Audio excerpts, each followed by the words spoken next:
Equals to 220 sine 100 pi t. EMF का equation आपको दिया हुआ है, ईएमएफ का इक्वेशन दिया हुआ है, E is equals to 220 sin 100 pi t is applied to the circuit and is applied to the circuit containing an inductor connected of inductor का वैल्यू दिया है 1 upon pi Henry. So this is 1 upon pi Henry, it means this is the value of inductor. Write an equation for instantaneous current. Instantaneous current के लिए आपको equation लिखनी है। अब instantaneous current के लिए अगर आपको इक्वेशन लिखनी है तो हमारे को यहां इसके फेजर स्टेट बहुत अच्छे से याद होने चाहिए। So what are the phasor state for inductance? Inductance में फेजर स्टेट क्या होता है? EMF is lead by pi by 2 to the current और current is lag by pi by 2 to the. अगर मैं करंट की यहां इक्वेशन बनाऊं, देख बोला क्या है, right an equation for instantaneous current. मेरे को इंस्टेंटेनियस करंट की इक्वेशन लिखनी है, बट इंस्टेंटेनियस करंट में यहां सिर्फ और सिर्फ इंडक्टर कनेक्ट है, and when there is a inductor is connected only in this circuit, so it is a inductive reactance, so this circuit is act as a purely inductance, and when this circuit is act as a purely inductance, so according to the phasor state current is lag by pi by 2 to the EMF. Current lag करता है पाई by 2 से, तो हमारी जो equation बनेगी, right an equation for instantaneous current, current की जो equation बनेगी वहां माइनस पाई बाय 2 आना चाहिए। क्यों आना चाहिए? क्योंकि according to phasor state current क्या करता है? लैग करता है कहां पे?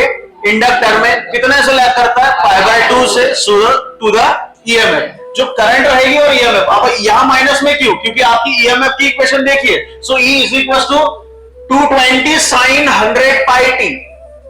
अगर यहां प्लस पाई बाय 2 होता, अगर इक्वेशन में जो यहां आपको इक्वेशन दी गई है, देखिए इक्वेशन क्या दिया आपके पास में, so this is E is equal to this is 220 sine 100 pi t. ये इक्वेशन आपको गिवन है। अगर ये इक्वेशन में प्लस पाई बाय 2 अगर होता, ठीक है, अगर प्लस पाई बाय 2 अगर होता तो आपकी करंट की इक्वेशन क्या बनती? I is equal to I not sine omega t. बस यहीं पे, it's not pi by 2। Pi by 2 नहीं आता। कब पाई बाय 2 नहीं आता? अगर यहां तेरे को ईएमएफ की इक्वेशन में प्लस पाई बाय 2 दिया होता तो, because plus pi by 2 means it already leading by pi by 2। यहां प्लस पाई बाय 2 अगर इक्वेशन में देखो, ये क्वेश्चन हो सकता है थोड़ा सा ऐसा भी घुमा सकता है कि भी घुमाया जा सकता है कि भैया जो आपको इक्वेशन दी है तो वो ऐड कर ले प्लस पाई बाय 2। अगर प्लस पाई बाय 2 ऐड कर लिया तो इसका मतलब क्या हुआ कि उसने पहले ही बता दिया भैया प्लस पाई बाय 2 से सामने चल रहा है। तो जो करंट की इक्वेशन आप बनाएंगे इस सेंस में, तो करंट की इक्वेशन में माइनस पाई बाय 2 फिर से नहीं आएगा। वहां इक्वेशन क्या बनेगी फिर? I is equal to I not sine omega t. It's यहीं पे।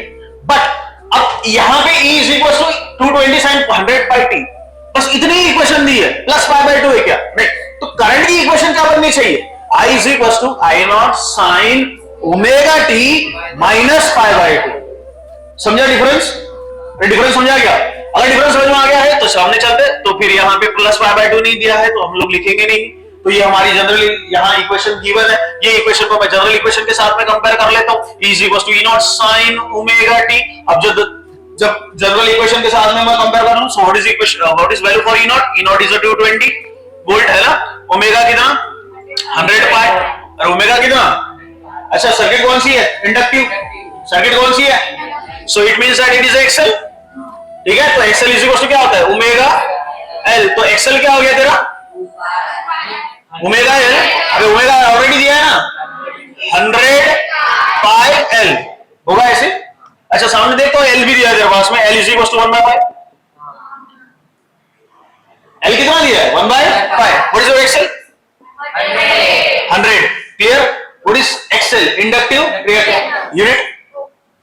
Unit ohm. ठीक है, तो चलिए अब मेरे को इक्वेशन किसकी बनानी है? करंट की। तो करंट की इक्वेशन क्या होती है? I is equal to I not sine omega t. ठीक है, अब यहां पे देख, ये ऑलरेडी 100 पाई टी के फॉर्म में दिया है, तो मेरे को यहां इक्वेशन क्या लेना पड़ेगा?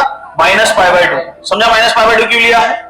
अरे माइनस पाई बाय 2 क्यों लिया है? समझ में आ गया? It's lag by pi by 2 to the EMF, so it's minus pi by T.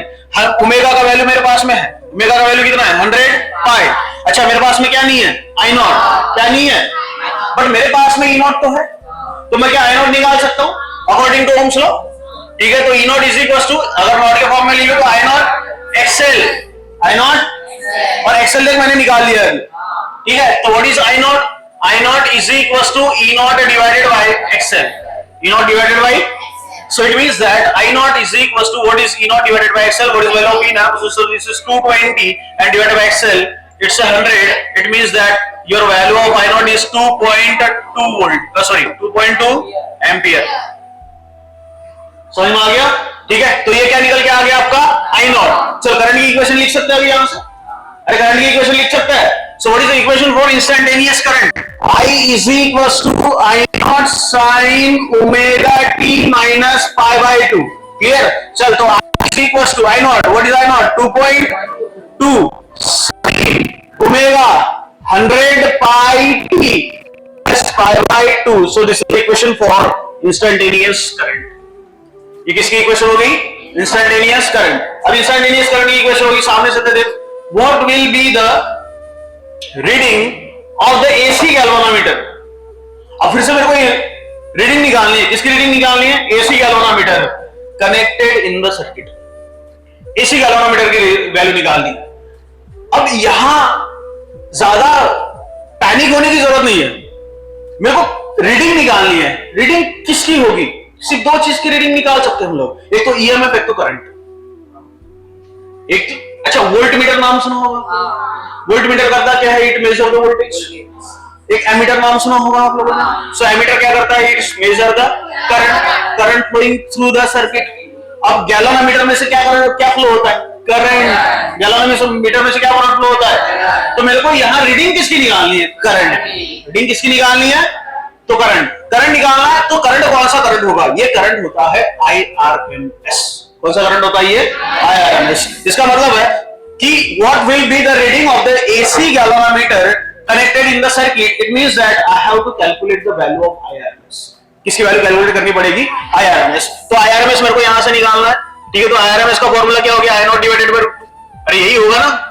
ये फॉर्मूला मैंने क्यों लगाया? Because I have the value of I naught. So it's a 2.2 volt. ठीक है, तो यहां से मैं निकाल लूं तो IRMS. So IRMS is equals to 2.2 divided by √2. देख कितना है. तो यहां से तेरे को current flowing through the galvanometer से समझ में आ जाएगा. जल्दी कर. कितना है? तो व्हाट इज आरएमएस? आरएमएस का वैल्यू क्या है?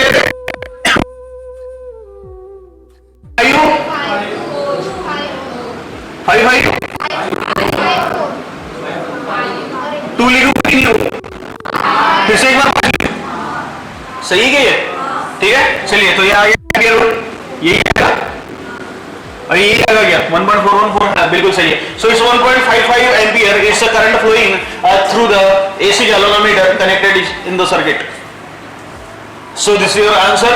IRMS. इसका IRMS मतलब हुआ कि the reading of the AC galvanometer, it means the current flowing through the galvanometer which is connected in the circuit is 1.55 ampere. आपको ऐसे वर्डिंग्स में इसको लिखना पड़ेगा.